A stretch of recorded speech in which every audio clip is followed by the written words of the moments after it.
Hi guys, my name is Elise and welcome back to another week with the Foundry Kids and welcome to week 3 of our September series called Daring to Trust.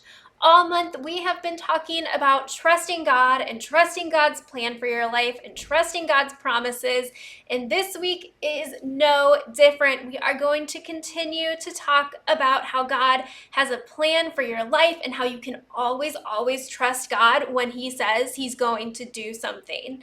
Like, He's never gonna fail, you guys. It's pretty crazy. So before we get into our lesson for today, we're going to stand up and sing a song.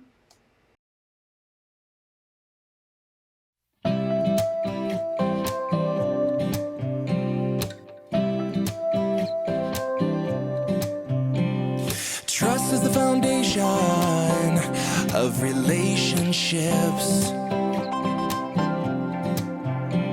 It's you I can depend on. I give you my confidence. Trust holds friends together like glue. You trust me and I trust you. We both do our best to tell the truth when it's not the easy thing to do. Honesty can build or burn bridges. All it takes is one small sentence. You don't speak unless the truth is in it. If you're in, sing it with us. T-R-U-S-T. You can trust in me. T-R-U-S-T. I know you're trustworthy. T-R-U-S-T. Yeah, you can trust in me. T-R-U-S-T. I know you're trustworthy.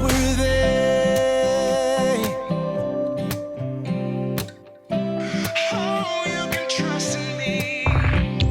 Trust is the foundation of relationships. You can count on me. You can count on me. It's you I can depend on. I give you my confidence. You can count on me. Yeah. Trust holds friends together like glue. You trust me and I trust you. We both do our best to tell the truth when it's not the easy thing to do. Honesty can build or burn bridges. All it takes is one small sentence. You don't speak unless the truth is in it. If you're in it, say it with us. T-R-U-S-T. Well, you can trust in me. T-R-U-S-T. I know you're trustworthy. T-R-U-S-T. Yes, you can trust in me. T-R-U-S-T. Oh, I know you're trustworthy.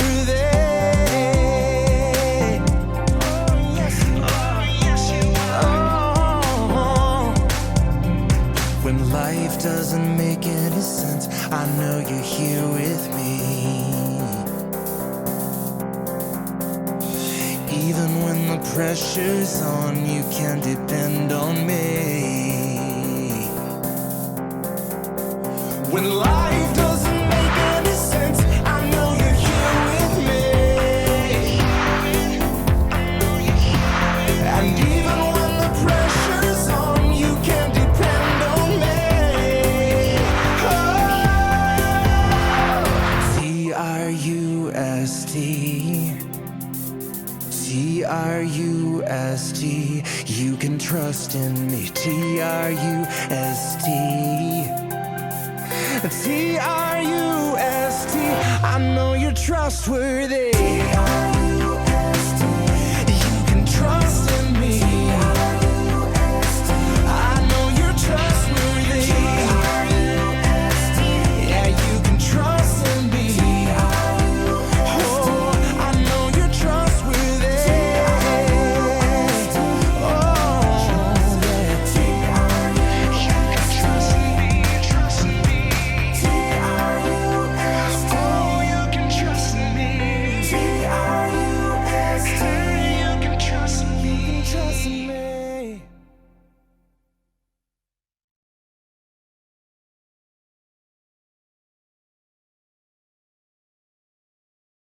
Now, you guys might remember that this month our stories have been coming out of the book of Genesis, and we have been talking about one family.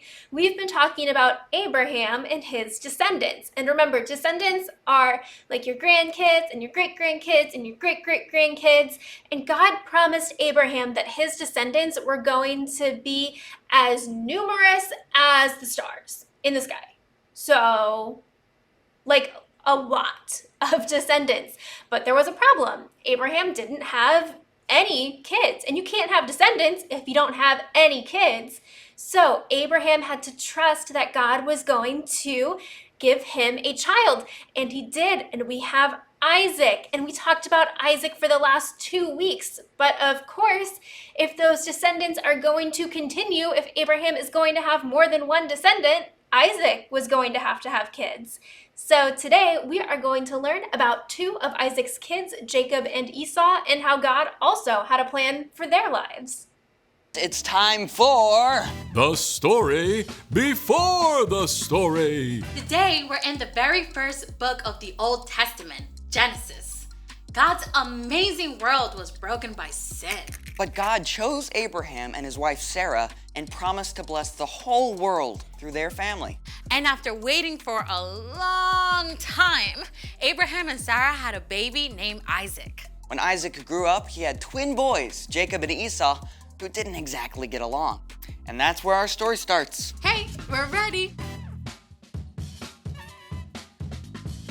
Hey everybody, I'm Brian. Hi, Brian. We want to hear what's up with Jacob and Esau. Oh boy. Okay, these guys had it in for each other from the start. They wrestled while they were babies inside their mom. I mean, when Esau came out first, Jacob was holding onto his heel. And they were like super different, right? Oh yeah. Esau was really hairy while Jacob was smooth-skinned. And as they grew up, Esau loved to hunt while Jacob preferred to stay close to home. Now, Esau was the older brother by just a few minutes. This meant he had special rights to money and property and even leading the family one day. But he was such a hothead, he didn't always stop to think. Now, one day Esau was out hunting and didn't get anything. And by the time he got home, he was super hungry. Jacob had just cooked up a pot of delicious red stew, and Esau begged him for some. Sell me your rights as the oldest. Fine. I'll die if I don't get something to eat. Esau threw away something really valuable for a bowl of soup. I bet he regretted that big time once his stomach was full. And things did not get any better between the brothers. Their father Isaac was very old, and he wanted to pass on a special blessing to his oldest son. So he sent Esau to go hunt and prepare him a tasty meal first. Now, this is where things get squirrely because Isaac's wife, Rebecca, overheard. And while parents are not supposed to have a favorite kid, Jacob was definitely Rebecca's fave. Rebecca came up with a crazy plan. Your father sent Esau to hunt wild game and prepare a meal so your father can bless him. Hunting will take Esau all day, so I want you to choose 2 goats from the flock. I'll cook them up, and you can pretend to be Esau and take the blessing. Your father's eyesight is so bad, he won't know. But what if he touches me? My skin isn't hairy like Esau's. We'll cover your arms and hands with goat skin. Cool. Pretty wild, right? But Jacob did just what Rebecca told him. And sure enough, Isaac gave his blessing to Jacob. At last, Esau showed up. If you're Esau who just brought me a meal, I gave him my blessing. It wasn't me. Then your brother tricked me. First he took my rights as the oldest. Now he's taken my blessing. Dad's gonna be gone soon. Then I'll be in charge, and I'll get rid of Jacob. Jacob had won birthrights and a blessing all by being sneaky. But he had made an enemy of his older brother. Rebecca wanted to keep her favorite son safe. Esau is going to try to get rid of you, so I want you to run away to my brother Laban in Haran. But I don't know him. I've never been away from home. Just do it. Stay with him until Esau cools down. Okay. Okay, imagine you're Jacob. You got what you wanted, but it's backfired. You've got to leave home and everything you know. It's a pretty scary place to be. Jacob set off through the wilderness with nothing but his own thoughts. What's gonna happen to me? By nighttime, Jacob arrived at... The middle of nowhere. With no place to stay, Jacob curled up on the hard ground with nothing but a stone for a pillow. Neck crick. But as Jacob slept, the most incredible thing happened. He saw a vision from God. In the vision, a broad stairway reached from the earth all the way up into heaven. Shining angels climbed up and down in a parade that dazzled Jacob's eyes. And most amazing of all, the Lord stood beside the staircase. Now, if you are Jacob, you may not be sure what God thinks of you. I mean, God has promised to bless the whole world through your family, but you've done some pretty sneaky things along the way. God might decide to go back on that promise. Then, the Lord spoke to Jacob. I am the Lord. I am the God of Abraham and Isaac. I will give you and your children the land you are lying on. They will be like the dust of the earth that can't be counted. All nations on earth will be blessed because of you. I am with you. I will watch over you everywhere you go. I will not leave you until I have done what I have promised. The light faded, the vision disappeared, and Jacob woke up. The Lord is surely in this place. Early the next morning, Jacob took the stone he had used as a pillow and set it up as an altar for God. May God be with me and do as he has promised. Then you, Lord, will be my God. Then Jacob continued on his journey to Haran, and that's the end. For now. Okay, so Jacob was kind of messed up. Yeah, but even though Jacob made a lot of not so great choices, God was still with him.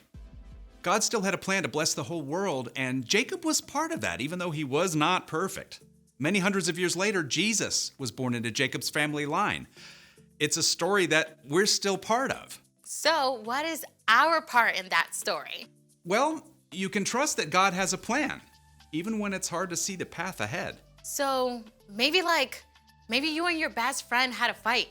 You can still trust that God loves both of you and that he is there with both of you as well. You just need some time to cool down.